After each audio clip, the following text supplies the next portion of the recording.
अर्जुन के द्वारा त्रिगतों की पराजय। वैशंपायन जी कहते हैं, जन्मेजय कुरुक्षेत्र के युद्ध में जो त्रिगत वीर मारे गए थे, उनके महारथी पुत्रों और पौत्रों ने अर्जुन के साथ वैर बांध लिया था। त्रिगत देश में जाने पर अर्जुन का उनके साथ घोर संग्राम हुआ। पांडवों का यज्ञ संबंधी अश्व हमारे राज्य की सीमा में आ पहुंचा है। ये जानकर त्रिगत वीर कवच आदि से सुसज्जित हो, पीठ पर तरकस बांधे अच्छे घोड़ों से जुते हुए रथ पर बैठकर निकले और उस अश्व को चारों ओर से घेरकर पकड़ने का उद्योग करने लगे। अर्जुन उनके मन का भाव समझ के उन्हें शांतिपूर्वक समझा बुझाकर रोकने लगे, किंतु त्रिगतों ने उनके वचनों की अवहेलना करके उनके ऊपर बाण बरसाना आरंभ कर दिया।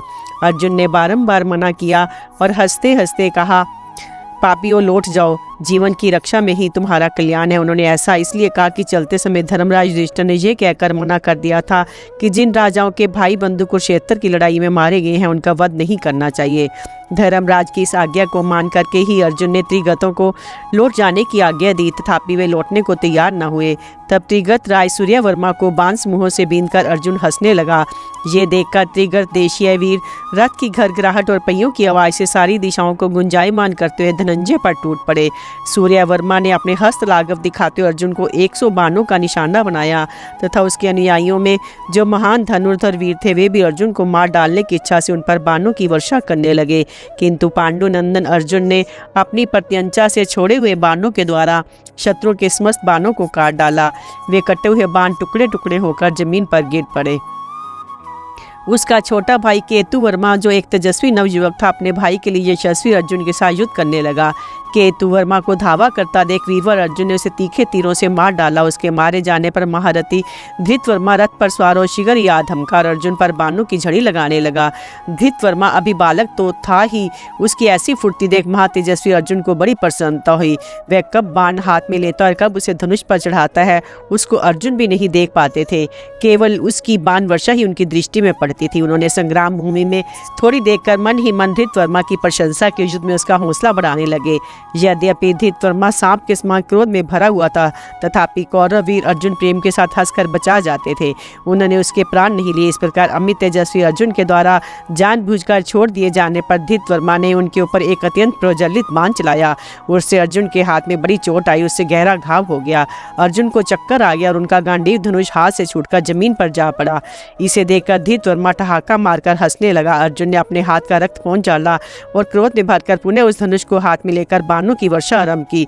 तब त्रिगत देशीय योद्धाओं ने चारों ओर से आकर अर्जुन को घेर लिया। ये देखकर अर्जुन ने वज्र के समान लोह में बाणों की वर्षा करके उनके 18 योद्धाओं को मौत के घाट उतार दिया। फिर तो त्रिगत योद्धाओं में भगदड़ पड़ गई। इधर अर्जुन ने जोर जोर से हंसकर उन्हें सर्पाकार बाणों से मारना आरंभ किया। उनके बाणों से पीड़ित होकर त्रिगत महारथियों की हिम्मत टूट गई और चारों दिशाओं को भाग चले। कितनों ही ने भयभीत होकर अर्जुन से कहा, पार्थ, अब सब तुम्हारे आज्ञाकारी सेवक हैं और सदा तुम्हारे अधीन रहेंगे। कौरव नंदन, हम विनीत दास की भांति तुम्हारे सामने खड़े हैं। आज्ञा दो, कौन सा कार्य करें? हम तुम्हारे समस्त प्रिय कार्य करने को तैयार हैं। उनकी ये बातें सुनकर अर्जुन ने कहा, राजाओं, यदि जीवन की रक्षा चाहते हो तो हमारा शासन स्वीकार करो। प्राग ज्योतिषपुर में वज्रदत्त के साथ अर्जुन का युद्ध और वज्रदत्त की पराजय। वैशंपायन जी कहते हैं, जन्मेजय इसके बाद यज्ञ का घोड़ा प्राग ज्योतिषपुर के पास आकर विचरने लगा। वहां भगदत्त का पुत्र वज्रदत्त राज्य करता था। उसने जब सुना कि पांडवों का घोड़ा मेरे राज्य की सीमा में आ गया है, तो नगर से बाहर निकलकर उस घोड़े को पकड़ लिया और उसे साथ लेकर नगर की ओर लौटने लगे। ये देखकर महाबाहु अर्जुन ने गांडीव धनुष पर टंकार देते हुए सहसा उस पर धावा किया। गांडीव से छूटे हुए बाणों के प्रहार से व्याकुल होकर राजा वज्रदत्त ने घोड़ों को तो छोड़ दिया और स्वयं नगर में प्रवेश करके कवच आदि से सुसज्जित हो विशाल गजराज पर सवार होकर वह युद्ध के लिए बाहर निकला। महारथी अर्जुन के पास आकर उसने वल चापल्य और मूर्खता के कारण उन्हें युद्ध के लिए ललकारा। वज्रदत्त का हाथी पर्वत के समान ऊंचा था। उसके गंड स्थलों में मद की धारा बह रही थी। उसे शास्त्रीय विधि के अनुसार युद्ध की शिक्षा दी गई थी। वह स्वामी के अधीन रहकर भी युद्ध में मतवाला हो उठता था। वज्रदत्त ने कुपित होकर उस हाथी को अर्जुन की ओर बढ़ाया। राजा के अंकुश की चोट खाकर वह मलिक गजराज जब आगे की ओर झपटा तो ऐसा जान पड़ा मानो वह आकाश में उड़ जाना चाहता है। वज्रदत्त को इस प्रकार आक्रमण करता देख अर्जुन क्रोध में भर गए और पैदल होने पर भी हाथी पर बैठे हुए वज्रदत्त से युद्ध करने लगे। लगे। वज्रदत्त ने रोष में भरकर अर्जुन के ऊपर अग्नि के समान तेजस्वी तोमर चलाए। वे तोमर वेग से उड़ने वाले पतंगों की तरह अर्जुन की ओर चले, किंतु अभी पास भी नहीं आने पाए थे कि अर्जुन ने गांडीव धनुष द्वारा बहुत से बाण छोड़कर आकाश में ही एक एक तोमर के 2-2, 3-3 टुकड़े कर डाले। ये देख वज्रदत्त अर्जुन के ऊपर लगातार बाणों की वर्षा करने लगा। तब अर्जुन ने भी कुपित होकर बड़ी फुर्ती के साथ भगदत्त के पुत्र को सीधा जाने वाले बाणों का निशाना बनाया। उन बाणों की चोट खाकर वह महान तेजस्वी राजा बहुत घायल और हाथी को पीठ से जमीन पर जा पड़ा, किंतु इतने पर भी वह बेहोश नहीं हुआ। तदंतर वज्रदत्त पुनः हाथी पर सवार हो धैर्य के साथ युद्ध में डट गया। अर्जुन को परास्त करने के विचार से फिर हाथी को उनकी ओर बढ़ाया। ये देख अर्जुन क्रोध से आग बबूला हो उठे। उन्होंने हाथी के ऊपर प्रज्वलित अग्नि के समान तेजस्वी बाणों का प्रहार किया। उनकी चोट से उस महान गजराज के शरीर में घाव हो गया और खून की धारा बहने लगी। उस समय वह गेरू मिले हुए जल की धारा बहाने वाले अनेक झरनों से युक्त पहाड़ के सामने जान पड़ता था। इस प्रकार अर्जुन का राजा वज्रदत्त के साथ 3 दिनों तक निरंतर युद्ध होता रहा। चौथे दिन महाबली वज्रदत्त ने अट्टहास करके कहा, अर्जुन खड़ा तो रह, आज मैं तुझे जीवित नहीं छोड़ूंगा, तुझे मारकर अपने पिता का विधिवत तर्पण करूंगा। मेरे पिता भगदत्त तेरे पिता के मित्र थे, तो भी तूने उनकी हत्या की। वे बूढ़े थे, इसलिए तूने मारने में सफल हो सका है। आज उनका बालक मैं तेरे सामने उपस्थित हूँ, मेरे साथ युद्ध कर। यूं कहकर क्रोध में भरे वज्रदत्त ने पुनः अर्जुन की ओर अपना हाथी बढ़ाया। स्वामी का इशारा पाकर वह गजराज नित्य से करता हुआ तुरंत महारथी अर्जुन के पास जा पहुंचा। ये देखकर वे भीत नहीं हुए, बल्कि पहले के वैर का स्मरण करके अत्यंत क्रोध में भर गए। फिर बाणों की वर्षा करके उन्होंने वज्रदत्त के हाथी को इस तरह रोक दिया जैसे किनारे की भूमि समुद्र के वेग को रोक देती है। अपने हाथी को रुका हुआ देख भगदत्त कुमार क्रोध से मूर्छित हो उठा। उसने अर्जुन पर तीखे बाणों की वर्षा आरंभ कर दी। साथ ही अपने पर्वताकार गजराज को बलपूर्वक आगे बढ़ाया। ये देख अर्जुन ने उस हाथी के ऊपर अग्नि के समान तेजस्वी नाराज का प्रहार किया। उससे हाथी के मर्म स्थानों में बड़ी भारी चोट पहुंची और वज्र के मारे हुए पर्वत की भांति सहसा जमीन पर ढह पड़ा। उसके साथ ही वज्रदत्त भी नीचे आ गया। उसे भूमि पर पड़ा देख पांडु नंदन अर्जुन ने कहा, राजन तुम डरो मत, आते समय मुझसे महातेजस्वी राजा युधिष्ठिर ने कह दिया था कि धनंजय तुम किसी की भी राजा का वध न करना और युद्ध ठानकर योद्धाओं के प्राण न लेना। मार्ग में जो राजा मिले उन्हें निमंत्रण देते हुए कहना, आप लोग अपने इष्ट मित्रों के साथ युधिष्ठिर के अश्वमेध यज्ञ में पधार कर वहाँ के उत्सव में भाग लें। भाई की ये आज्ञा स्वीकार करके मैं तुम्हारा वध नहीं करूँगा। अब तुम्हें कोई भय नहीं है, उठो और कुशल पूर्वक अपने घर को जाओ। आगामी चैत्र की पूर्णिमा को धर्मराज का अश्वमेध यज्ञ प्रारंभ होगा, उस समय तुम उसमें अवश्य पधारना। अर्जुन के ऐसा कहने पर उनके द्वारा परास्त हुए भगदत्त कुमार वज्रदत्त ने कहा, बहुत अच्छा, ऐसा ही करूंगा। अर्जुन का सैंधव वीरों के साथ युद्ध और दुशला के प्रयत्न से उसकी समाप्ति। वैशंपायन जी कहते हैं, राजन तदंतर महाभारत युद्ध में मरने से बचे हुए सिंधु देशीय वीरों के साथ अर्जुन का युद्ध हुआ। यज्ञ के घोड़े को अपने राज्य की सीमा के भीतर पाकर सिंधु देश के विशाले क्षत्रिय अर्जुन से तनिक भी भयभीत नहीं हुए।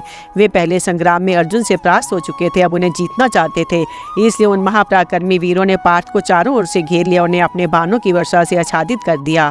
वे 1000 रथ और 10,000 घोड़ों से धनंजय को घेरकर मन ही मन बहुत प्रसन्न हो रहे थे। कुरुक्षेत्र के मैदान में अर्जुन के द्वारा जो जयद्रथ का वध हुआ था उसकी याद उन्हें कभी भूलती नहीं थी। अब वे मेघ के समान बाणों की वर्षा करने लगे। उनके बाणों से आच्छादित होकर कुंती नंदन अर्जुन बादलों में छिपे हुए सूर्य की भांति शोभा पा रहे थे। उन्हें सैनिकों से पीड़ित देख तीनों लोकों में हाहाकार मच गया। उस समय घबराहट के कारण अर्जुन के हाथ से धनुष और दस्ताने गिर पड़े। उन्हें अचेत अवस्था में पाकर सैंधव योद्धा बड़ी तेजी के साथ बाण वर्षा करने लगे। अर्जुन की संकटापन्न स्थिति का अनुभव करके देवताओं के मन में भय समा गया और वे उनके लिए शांति का उपाय करने लगे। तदंतर देवताओं के प्रयत्न से अर्जुन का तेज पुनः उद्दीप्त हो उठा और उत्तम अस्त्र विद्या के जानने वाले परम बुद्धिमान धनंजय संग्राम भूमि में पर्वत के समान अचल भाव में खड़े हो गए। फिर उन्होंने अपने दिव्य धनुष पर टंकार दी। उस समय उससे मशीन की तरह बड़े जोर जोर से आवाज आने लगी। इसके बाद जैसे इंद्र पानी की वर्षा करते हैं इसी तरह अर्जुन ने शत्रु के ऊपर बाणों की झड़ी लगा दी। फिर तो पार्थ के बाणों से आच्छादित हो सैंधव योद्धा टिड्डियों से ढके वृक्षों की भांति अपने राजा सहित अदृश्य हो गए। कितने ही गांडीव की आवाज सुनकर थर्रा उठे, बहुतेरे भय से व्याकुल होकर भाग गए। अनेकों योद्धा शोक से आतुर होकर आंसू बहाने तथा संतप्त होने लगे। उस समय अर्जुन अलाद चक्र की भांति घूम घूम कर सैनिकों की वर्षा कर रहे थे। उन्होंने संपूर्ण दिशाओं में इंद्रजाल के समान बाणों का जाल सा फैला दिया। तदंतर सिंधु देशीय वीर फिर से संगठित होकर खड़े हो गए और क्रोध में भरकर बाणों की वृष्टि करने लगे। तब धर्मज्ञ अर्जुन ने रणोन्मुक्त सैंधवों से कहा, योद्धाओं, मैं तुम्हारे कल्याण की बात बता रहा हूँ। तुम में से जो कि अपनी पराजय स्वीकार करते हो, ये कहेगा कि मैं आपका हूँ, आपने मुझे युद्ध में जीत लिया, वह सामने खड़ा रहे तो भी मैं उसका वध नहीं करूँगा। मेरी ये बात सुनकर तुम्हें जिसमें अपना हित दिखाई पड़े वह करो। ऐसा कहकर कुरुक्षेत्र अर्जुन अत्यंत कुपित हो क्रोध में भरे सैंधव वीरों से युद्ध करने लगे। तब सैंधवों ने अर्जुन पर लाखों बाणों का प्रहार किया, किंतु उन्होंने अपने तीखे साइकों से उन सभी बाणों को बीच में ही काट डाला और प्रत्येक योद्धा को तेज की हुई तीरों से बीन दिया। ये देख जयद्रथ वध का स्मरण करके सैंधवों ने अर्जुन को मारने के लिए पुनः उसके ऊपर शक्ति और प्रयास चलाए, परंतु उनके संकल्प व्यर्थ हो गए। महाबली धनंजय ने उनकी शक्ति और प्रयासों के बीच से ही काटकर बड़े जोर से गर्जना की और विजय अभिलाषा लेकर आक्रमण करने वाले सैंधवों के मस्तकों को वे भल्लों से काट काट कर गिराने लगे। समस्त सैंधवों का कष्ट पाते जान धृतराष्ट्र की पुत्री दुशला अपने बेटे सुरथ के बालक को साथ लेकर रथ पर सवार हो रणभूमि में उपस्थित हुई। उसके आने का उद्देश्य ये था कि सब योद्धा युद्ध छोड़कर शांत हो जाएं। अर्जुन के पास जाकर वे आर्त स्वर से रोने लगी। उसे सामने देख धनंजय ने भी धनुष नीचे डाल दिया। फिर बहन का विधिवत सत्कार करते हुए बोले, कल्याणी, बताओ तुम्हारा कौन सा कार्य करूं? दुशला ने कहा, भरत शेठ, ये तुम्हारे भांजे का पुत्र तुम्हें प्रणाम करता है, इसकी ओर देखो। ये सुनकर अर्जुन ने पूछा, बहन, इस बालक के पिता कहाँ हैं? दुशला बोली, भैया, मेरे पुत्र सूरथ ने पहले से सुन रखा था कि अर्जुन की हाजिर ही मेरे पिता की मृत्यु हुई है।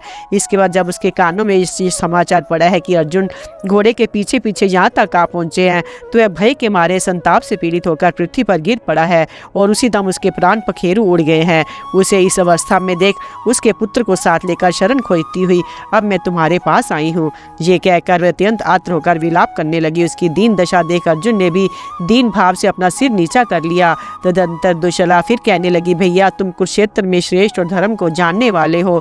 मुझ दुखिया बहन और अपने भांजे के पुत्र की ओर देखो। मंद बुद्धि दुर्योधन और जयद्रथ को भूल जाओ।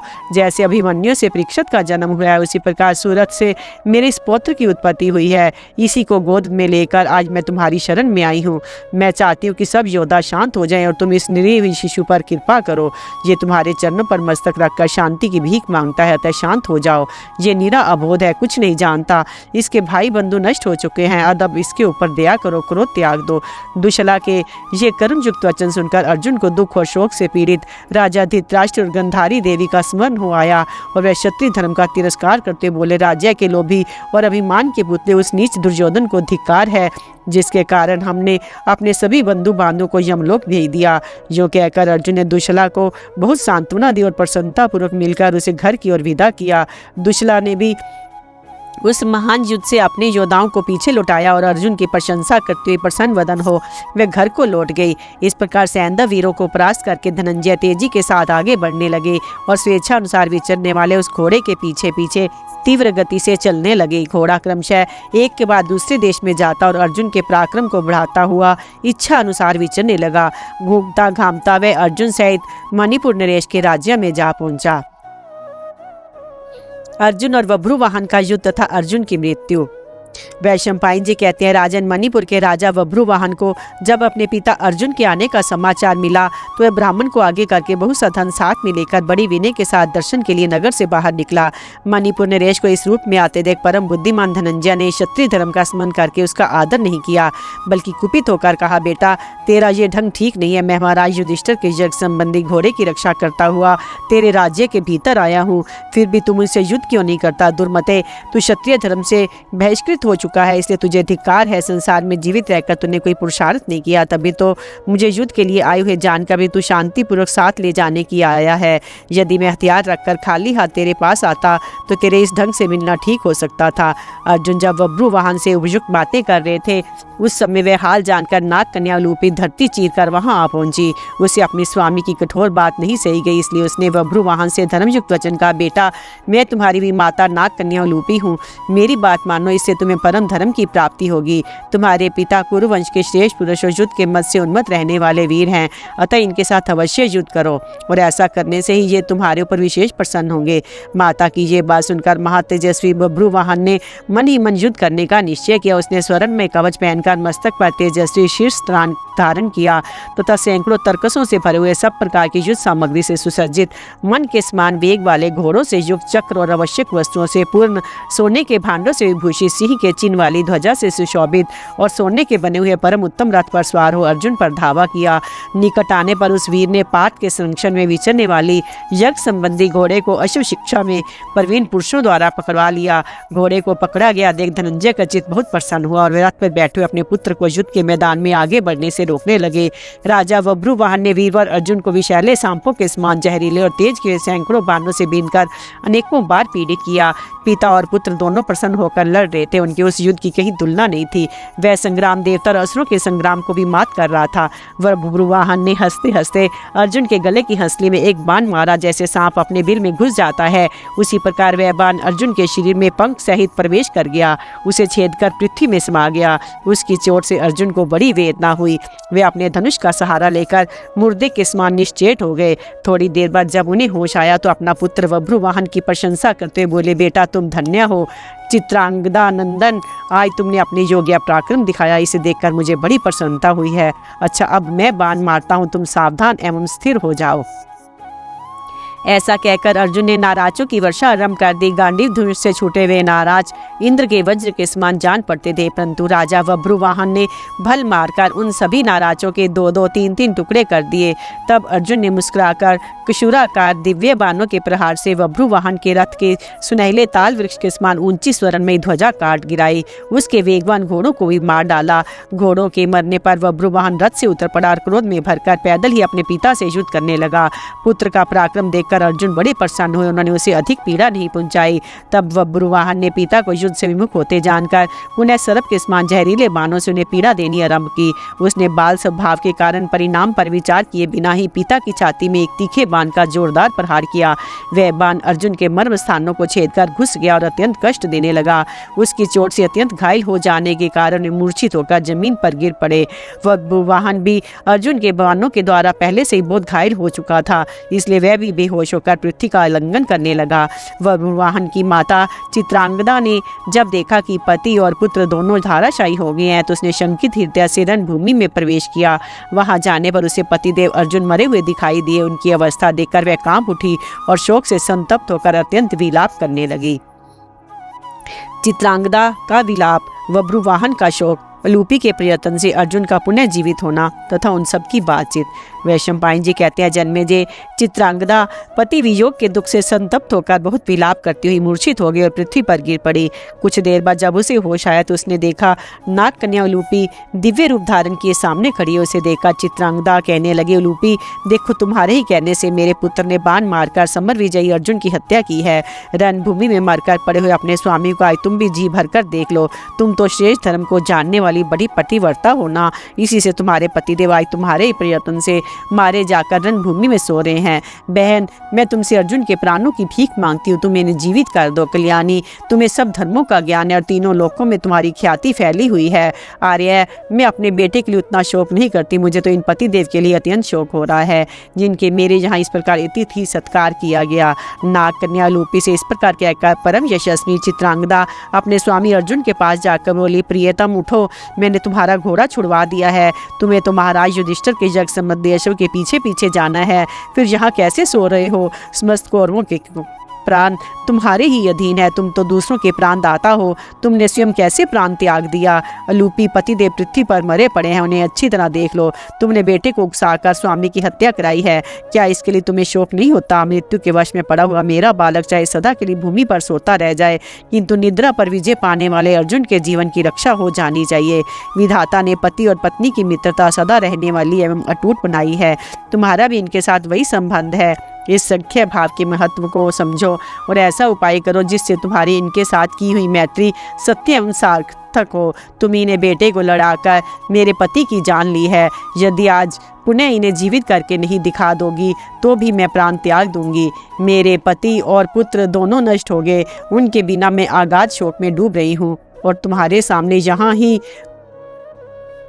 आमरण उपवास के लिए बैठती हूँ। अलूपी से ऐसा कहकर चित्रांगदा अनशन व्रत धारण करके चुपचाप बैठ गई। तदंतर राजा बभ्रुवाहन को होश हुआ। वे अपनी माता को रणभूमि में बैठी देख दुखी होकर कहने लगा, हाय जो अब तक सुखों में पली थी, वही मेरी माता चित्रांगदा आज मृत्यु के अधीन होकर पृथ्वी पर पड़े हुए अपने वीर पति के साथ मरने का निश्चय करके बैठी हुई है। इससे बढ़कर दुख की और बात क्या हो सकती है। संग्राम में जिनका वध करना दूसरों के लिए नितांत कठिन है, उन्हें मेरे पिता अर्जुन को ये मेरे ही हाथों मौत के मुंह में पड़े देख रही है। जान पड़ता है अंत का लाए बिना किसी भी जीव का मरना बड़ा कठिन है। तभी तो इस संकट के समय भी मेरे और मेरी माता के प्राण नहीं निकलते। हाय मुझे धिक्कार है, ब्राह्मणों में पिता की हत्या करने वाला क्रूर कर्मी एवं महापापी हूँ। बताइए मेरे लिए अब कौन सा प्रायश्चित है। नागराज की पुत्री उलूपी, देखो आज युद्ध में मैंने तुम्हारे स्वामी का वध किया है, शायद इससे तुम्हारा प्रिय होगा। किंतु माँ, मैं तो सत्य की सौगंध खाकर कहता हूँ, अब इस शरीर को नहीं धारण करूँगा। जहाँ मेरे पिता गए हैं वहीं मैं भी जाऊँगा। ऐसा कहकर राजा बभ्रुवाहन ने दुख शोक से पीड़ित हो आचमन के और बड़े खेद के साथ इस प्रकार कहा कि संसार के चराचर प्राणियों तथा माता उलूपी, आप सब लोग सुने, मैं सच्ची बात बता रहा हूँ। यदि मेरे पिता नरश्रेष्ठ अर्जुन आज जीवित होकर नहीं उठे तो मैं इस रणभूमि में ही उपवास करके अपने शरीर को सुखा डालूंगा। पिता की हत्या करके अब मेरे लिए दूसरा कोई प्रायश्चित नहीं है। ये पांडु पुत्र धनंजय महान तेजस्वी धर्मात्मा तथा मेरे पिता थे। इनका वध करके मैंने महान पाप किया है। अब मेरा उद्धार कैसे हो सकता है। यूँ कहकर अर्जुन कुमार बभ्रुवाहन ने पुनः आचमन किया और आमरण उपवास का व्रत लेकर चुपचाप बैठ गया। तब उलूपी ने संजीवन मणि का स्मरण किया। नागों के जीवन की आधारभूत वह मणि उसके स्मरण करते ही वहां आ गई। उसे हाथ में लेकर नाग राजकुमारी ने बभ्रुवाहन से कहा, बेटा उठो, शोक न करो। अर्जुन तुम्हारे द्वारा परास्त नहीं हुए हैं। ये मनुष्य मात्र के लिए अजय हैं। इंद्र आदि देवता भी इन्हें नहीं जीत सकते। ये तो मैंने तुम्हारे यशस्वी पिता का प्रिय करने के लिए मोहिनी माया दिखलाई है। तुम अपने द्वारा किए कोई पाप होने का रत्ती भर भी शंका न करो। ये महात्मा नर पुरातन ऋषि सनातन एवं अविनाशी हैं। युद्ध में इंद्र भी इनको नहीं हरा सकते। लो ये दिव्य मणि ले आई हूँ। ये अपने स्पर्श से सदा मरे हुए सर्पों को जीवित किया करती है। इसे अपने पिता की छाती पर रख दो। इसका स्पर्श होते ही ये तुम्हें जीवित दिखाई देंगे। उलूपी के ऐसा कहने पर अमित तेजस्वी बभ्रुवाहन ने बड़े प्रेम के साथ पिता की छाती पर वह मणि रख दी। उसके रखते ही वीरवर अर्जुन देर तक सोने के बाद जगे हुए मनुष्य की भांति जीवित हो उठे। अपने मनस्वी पिता को सचेत और स्वस्थ देखकर बभ्रुवाहन ने उनके चरणों में प्रणाम किया। उस समय इंद्र ने अर्जुन के ऊपर दिव्य फूलों की वर्षा की। देवताओं की धुंधभी बिना बजाए ही मेघ गर्जना के समान गंभीर स्वर में बाज उठी। आकाश में साधुवाद की ध्वनि गूंजने लगी। महाबाहु अर्जुन भली भांति स्वस्थ होकर उठ गए और बभ्रुवाहन को छाती से लगाकर उसका मस्तक सूंघने लगे। इतने ही में उलूपी के साथ कुछ दूर पर खड़ी हुई बभ्रुवाहन की माता पर उनकी दृष्टि पड़ी, जो शोक से दुर्बल हो रही थी। उसे देखकर अर्जुन ने उलूपी से पूछा, कल्याणी, इस रणभूमि में तुम्हारे और बभ्रुवाहन की माता के आने का क्या कारण है। मुझसे या बभ्रुवाहन से अनजान में तुम्हारा कोई अनिष्ट तो नहीं हो गया, अथवा राजकुमारी चित्रांगदा तो तुम्हारा कुछ अपराध तो नहीं किया। ये प्रश्न सुनकर उलूपी हंस पड़ी और बोली, प्राणनाथ, आपने या बभ्रुवाहन ने मेरा कोई अपराध नहीं किया है, तथा बभ्रुवाहन की माता ने भी मेरा कुछ नहीं बिगाड़ा है। ये तो सदा दासी की भांति मेरी आज्ञा के अधीन रहती है। यहाँ आकर मैंने जिस प्रकार जो जो काम किया है वह सब बतलाती हूँ, सुनिए। पहले आपके चरणों पर मस्तक झुकाकर मैं प्रार्थना करती हूँ कि मेरे द्वारा जो कुछ अपराध हुआ हो वह सब आपकी भलाई के उद्देश्य से हुआ है, इसलिए आप मुझ पर क्रोध ना कीजिएगा। महाभारत के युद्ध में शिखंडी की आड़ लेकर जो आपने भीष्म जी का वध किया था, उस पाप की शांति के लिए वसु ने एक उपाय बतलाया था। पहले की बात है, मैं गंगा जी के तट पर गई थी। वहाँ भीष्म जी की मृत्यु के बाद देवता और वसु एकत्रित होकर स्नान करने आए।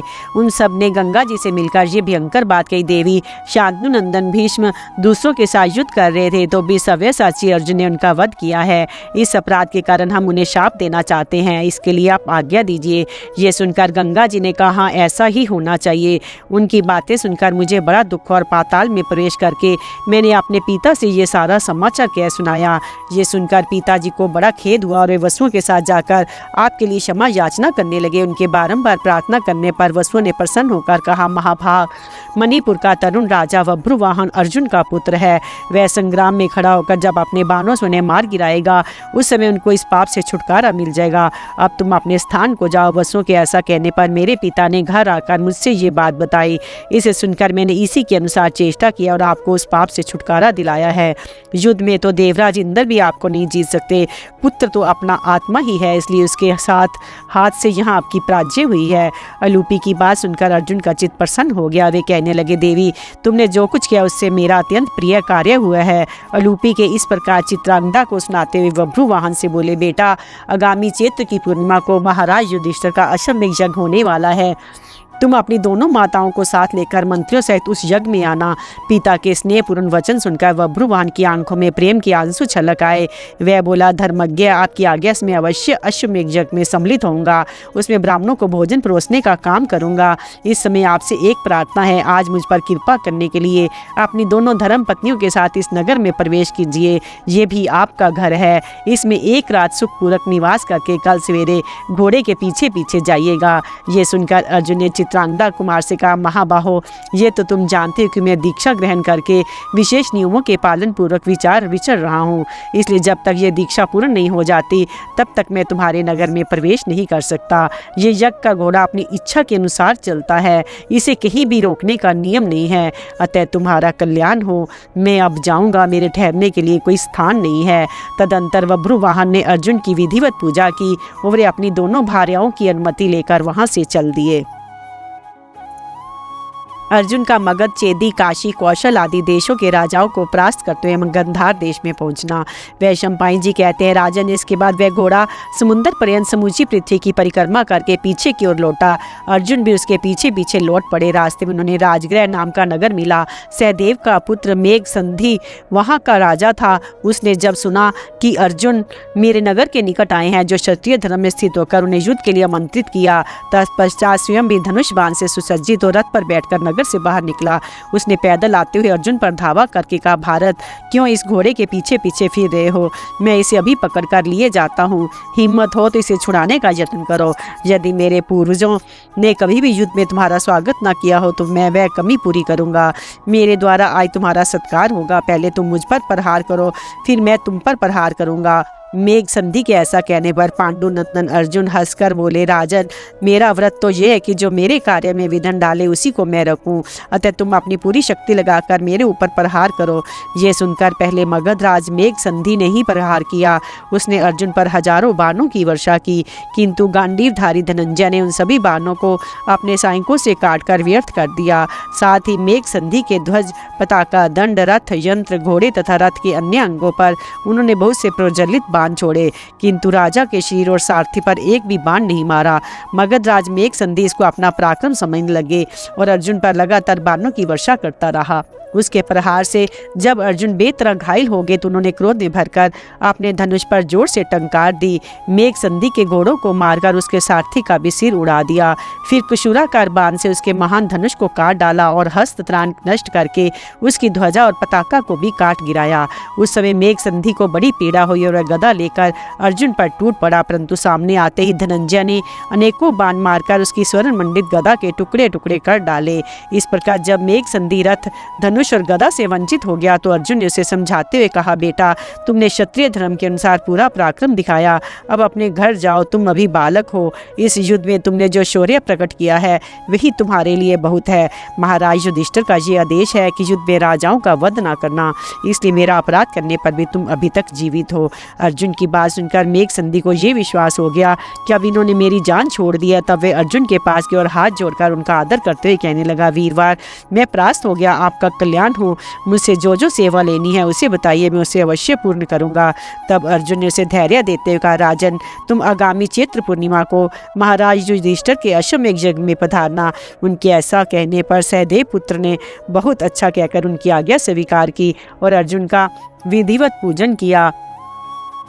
तदंतर वह घोड़ा पुनः अपनी इच्छा के अनुसार समुद्र के किनारे होता हुआ बंग, पुंड्र और कौशल आदि देशों में गया तथा अर्जुन ने भी उन स्थानों में जाकर गांडीव धनुष की सहायता से मलेच्छों की अनेक सेनाओं को परास्त किया।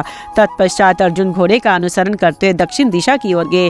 कुछ दिनों बाद उधर से लौटकर वह स्वेच्छाचारी अश्वचेदी देश की राजधानी में पहुंचा। वहाँ शिशुपाल का पुत्र शरभ राज्य करता था। उसने पहले तो अर्जुन के साथ युद्ध किया। उसमें परास्त होने पर शास्त्रीय विधि के अनुसार उनकी पूजा की।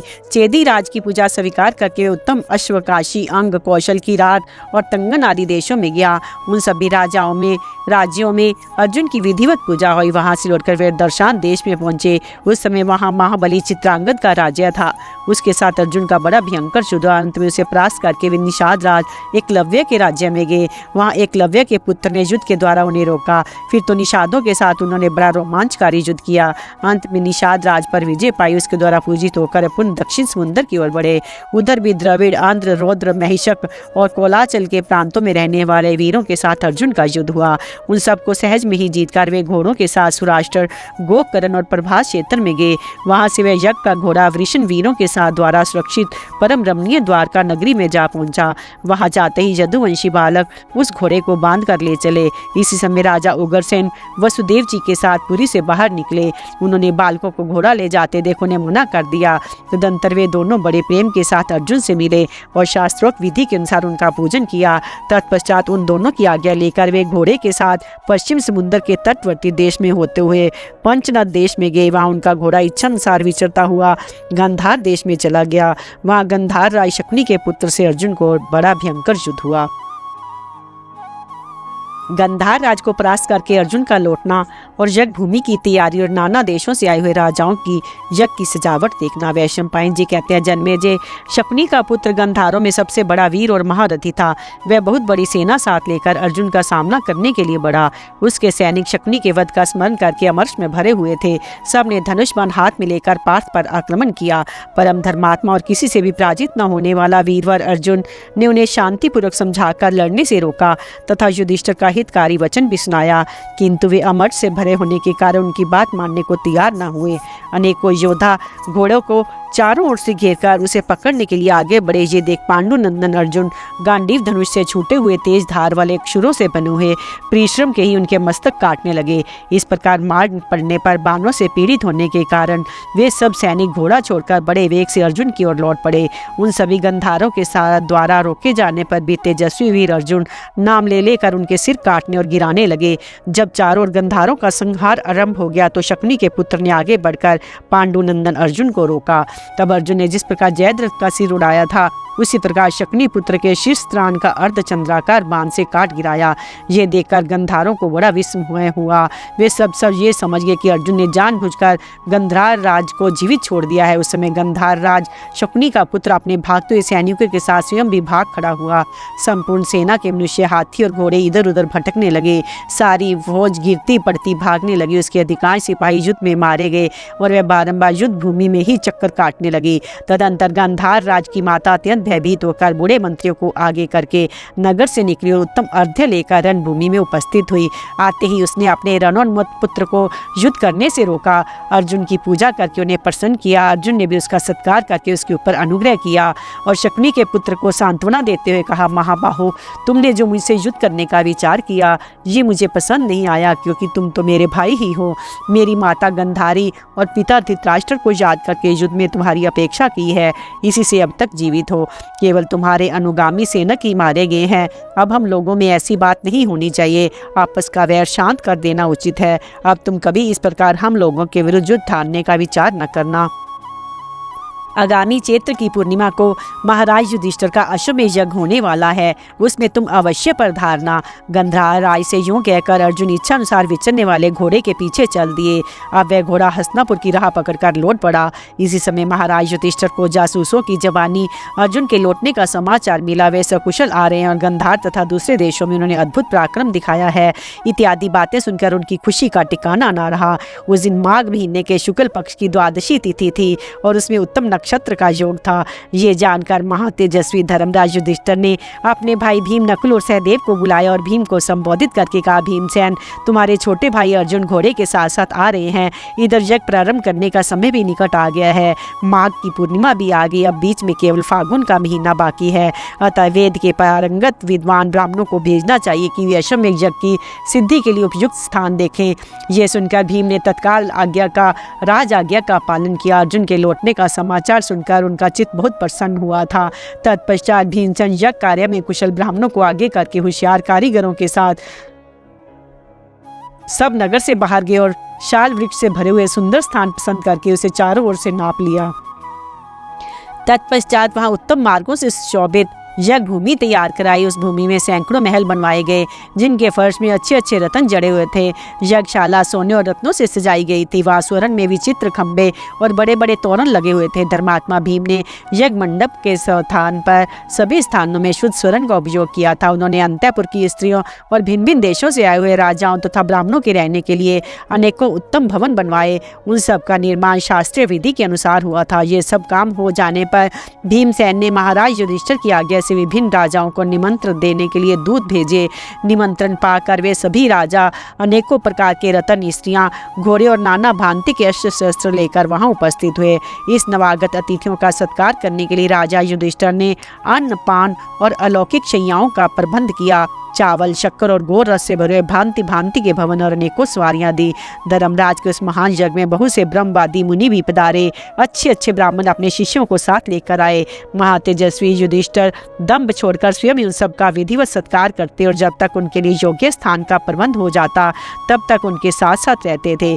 तत्पश्चात कारीगरों ने आकर राजा युधिष्ठिर को ये सूचना दी कि यज्ञ मंडप का सारे कार्य पूरा हो गया। ये सुनकर वे अपने भाइयों सहित बहुत प्रसन्न हुए।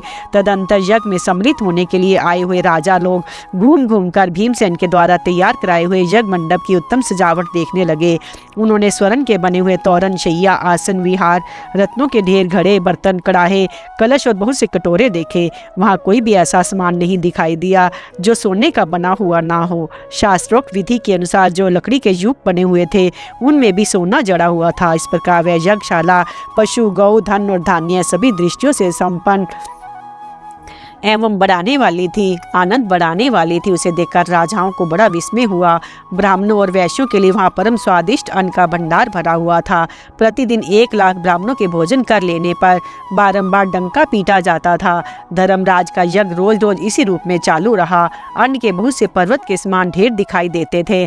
दही की नहरें बनी हुई थी और घी के अनेकों तालाब भरे हुए थे। उस महान यज्ञ में अनेकों देशों के लोग जुटे हुए थे। सारा जम्बूद्वीप ही वहाँ एकत्रित दिखाई देता था। हजारों प्रकार की जातियां बहुत से पात्र लेकर वहां उपस्थित होती थी। सैकड़ों और हजारों पुरुष ब्राह्मणों की तरह तरह के खाने पीने के पदार्थ परोसते रहते थे।